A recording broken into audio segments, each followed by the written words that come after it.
ఓం గణేశాయ నమః. ఓం శ్రీ మాత్రే నమః. అందరికీ నమస్కారం. 2026 సంవత్సరంలో అధిక మాసం ఎప్పటి నుంచి ప్రారంభమై ఎప్పటితో ముగుస్తుంది? అధిక మాసం అంటే ఏమిటి? అసలు ఈ అధిక మాసం ఎలా ఏర్పడుతుంది? ఈ అధిక మాసంలో శుభకార్యాలు చేయవచ్చా, చేయకూడదా? ఈ మాసంలో ముఖ్యంగా మనం నిర్వహించవలసిన కార్యక్రమాలు ఏమిటి? ఈ అధిక మాసానికి సంబంధించినటువంటి పూర్తి వివరాలను ఈ వీడియో ద్వారా తెలుసుకుందాం. మొదటిసారి ఛానల్ ని చూసేవాళ్ళు మా ఛానల్ ని సబ్స్క్రైబ్ చేసి పక్కనే ఉన్న బెల్ ఐకాన్ ని ప్రెస్ చేయండి. దీనివల్ల మీకు రానున్న ఆధ్యాత్మిక వీడియోస్ అన్ని కూడా నోటిఫికేషన్ ద్వారా మీకు అందుతాయి. మా వీడియోస్ మీకు నచ్చినట్లయితే లైక్ చేయండి, షేర్ చేయండి. అధిక మాసం అంటే ఏమిటి? ఇది ఎలా ఏర్పడుతుంది? ఎన్ని సంవత్సరాలకు మనకి ఈ అధిక మాసం వస్తుంది అంటే ప్రతి 60 సంవత్సరాలకు చాంద్రమాన మరియు సౌరమాన సంవత్సరాలు సమన్వయం అవుతాయి. కాల గణన సూత్రాలను అనుసరించి చాంద్రమానపు సంవత్సరంలో మనకి 354 రోజులు ఉంటాయి.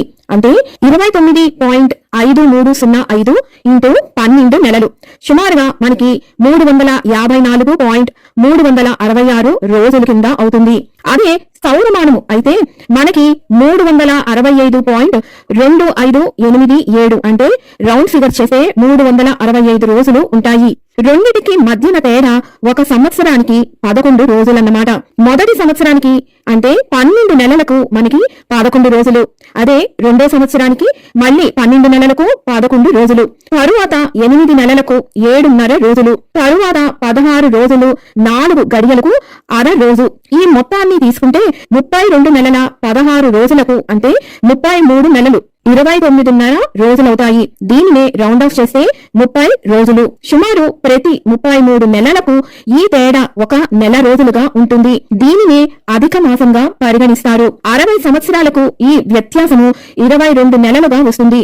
అప్పటిదాకా వేచి ఉండకుండా చాంద్రమాన సౌరమాన సంవత్సరములను సమన్వయం చేయడానికి చాంద్రమానపు సంవత్సరంలో ప్రతి 3వ సంవత్సరం ఒక అధిక మాసాన్ని జోడించబడుతుంది. సాధారణంగా అధిక మాసం 2 సంవత్సరాలు 4 నెలలు లేదా 2 సంవత్సరాల 9 నెలలకు లేదా 2 సంవత్సరాల 10 నెలలు లేదు అంటే 2 సంవత్సరాల 11 నెలల విరామం తర్వాత ఈ అధిక మాసం అనేది వస్తుంది. సగటున అధిక మాసము 2 సంవత్సరాల 8.5 నెలలలో వస్తుంది. అధిక మాసంలో సూర్య సంక్రమణం అనేది జరగదు. ఈ సూర్య సంక్రమణం అంటే సూర్యుడు ఒక రాశి నుంచి ఇంకొక రాశికి మారే సమయం. ఇలా ఏ చాంద్ర మాసమునకు సూర్య సంక్రమణం అనేది ఉండదో ఆ మాసాన్నే మనం అధిక మాసంగా పరిగణిస్తాము. ఈ అధిక మాసం అనేది మనకి సంవత్సరంలో ఉండే అన్ని మాసాలకు వర్తించదు. కేవలం కొన్ని మాసాలకు మాత్రమే మనం అధిక మాసం వచ్చింది అని అంటాము. అవి ఫాల్గుణ మాసం నుంచి ఆశ్వయుజ మాసం వరకు ఉండే ఈ మాసాలకు మాత్రమే అధిక మాసం అనేది వర్తిస్తుంది. అంటే ఫాల్గుణం, చైత్రం, వైశాఖం, జ్యేష్ఠం, ఆషాఢం, శ్రావణం, భాద్రపదం, ఆశ్వయుజం వీటికి మాత్రమే అధిక మాసం అనేది ఉంటుంది. మిగిలిన మాసాలకు అధిక మాసం అనేది ఏర్పడదు. అధిక మాసం వచ్చినప్పుడు ఆ మాసాన్ని పురుషోత్తమ మాసం అని పిలుస్తారు. ఈ అధిక మాసం ఏ మాసంలో వస్తే ఆ మాసపు పేరు ముందు అధిక అని చేర్చి ఆ మాసపు పేరు చెప్పుకుంటారు. ఆ మాసము తరువాత రవి సంక్రమణం ఉంటే అదే మాసపు పేరుకు నిజ అని చేర్చి ఆ మాసపు పేరును చెప్పుకుంటారు. నిజ మాసాన్ని నారాయణ మాసం అని అంటారు. పూర్ణ చంద్రుడు ఉండే నక్షత్రం 2 పూర్ణిమల నాడు సాధారణంగా అదే ఉంటుంది. ఇక ఈ అధిక మాసంలో మనం శుభకార్యాలను చేయవచ్చా అంటే చేయకూడదు అని చెప్తోంది శాస్త్రం. ఎందుకు అంటే ఈ అధిక మాసంలో సంక్రమణం ఉండదు కనుక ఎలాంటి శుభకార్యాలను ఆచరించడానికి వీల్లేదు. ఉపనయనాలు, వివాహాలు, గృహప్రవేశాలు నిర్వహించకూడదు. అయితే దేవతా పూజలు నిరభ్యంతరంగా ఆచరించవచ్చు. జప తపాదులు, అనుష్ఠానాలు, అభిషేకాలు, నవగ్రహ పూజలు, నవగ్రహ హోమాదులు చేయడం అభ్యంతరం లేదంటున్నారు పెద్దలు. శాంతి పూజలు ఆచరించవచ్చును. అధిక మాసం అంటే పురుషోత్తమ మాసం అంటే విష్ణువుకి సంబంధించిన మాసం. ఈ అధిక మాసంలో ప్రత్యేకించి పౌర్ణమికి ముందు భాగవతం అందులోనూ దశమ స్కందం పారాయణం చేసి ఆ గ్రంథాన్ని దానం చేయడం ఆచారం. హనుమాన్ చాలీసా పారాయణం కూడా చేయవచ్చు.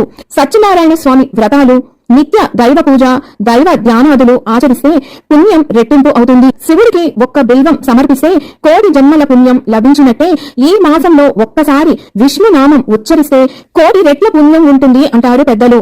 అధిక మాసం అనేది మనకి ప్రతి సంవత్సరం వచ్చేది కాదు. ఇందాక చెప్పిన విధంగా 3 సంవత్సరాలకి ఒక మారు మాత్రమే వస్తుంది. కాబట్టి ఈ మాసంని ఎట్టి పరిస్థితుల్లో వదులుకోకూడదు.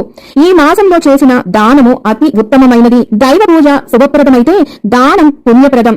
కాబట్టి ప్రత్యేకించి ఈ అధిక మాసంలో పేదవారికి లేక ఇతరులకు ఫలాలు, పిండి పదార్థాలు దానం చేస్తుంటారు. ప్రధానంగా అరిసెలు ఇస్తుంటారు. అయితే అన్ని దానాల్లోనూ అన్నదానం శ్రేష్టం కాబట్టి అది చేయవచ్చు. ఇంకా విద్యాదానం కూడా చాలా గొప్ప దానం కింద ఈ మాసంలో చెప్తారు. అలాగే అధిక పితృదోషంతో, అధిక దారిద్ర్యంతో బాధపడుతున్న వాళ్ళు ఈ మాసంలో చేసే పితృ కార్యక్రమాలు, దాన ధర్మాల వల్ల ఈ దోషాలను తొలగించుకోవచ్చు.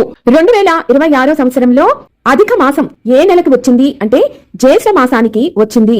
2026 సంవత్సరంలో అధిక జ్యేష్ఠ మాసం ఎప్పటి నుంచి ప్రారంభమవుతుంది అంటే స్వస్తి శ్రీ చాంద్రమాన శ్రీ పరాభవ నామ సంవత్సరం ఉత్తరాయణం గ్రీష్మ ఋతువు అధిక జ్యేష్ఠ మాసం ప్రారంభం 16 మే 2026 శనివారం రాత్రి 2:03 నుంచి శుద్ధ పాడ్యమి తిథితోటి అధిక జ్యేష్ఠ మాసం ప్రారంభమై 15 జూన్ 2026 సోమవారం ఉదయం 9:17 అమావాస్య తిథితోటి అధిక జ్యేష్ఠ మాసం ముగుస్తుంది. 16 జూన్ 2026 మంగళవారం నుంచి నిజ జ్యేష్ఠ మాసం ప్రారంభమై 14 జూలై 2026 మంగళవారం వరకు ఈ నిజ జ్యేష్ఠ మాసం ఉంటుంది. విన్నారు కదా అధిక మాసానికి సంబంధించినటువంటి పూర్తి వివరాలను. మరొక వీడియోతో మళ్ళీ మిమ్మల్ని అందరినీ కలుసుకుంటాను. సెలవు మరి. సర్వం ఈశ్వరార్పణమస్తు. స్వస్తి.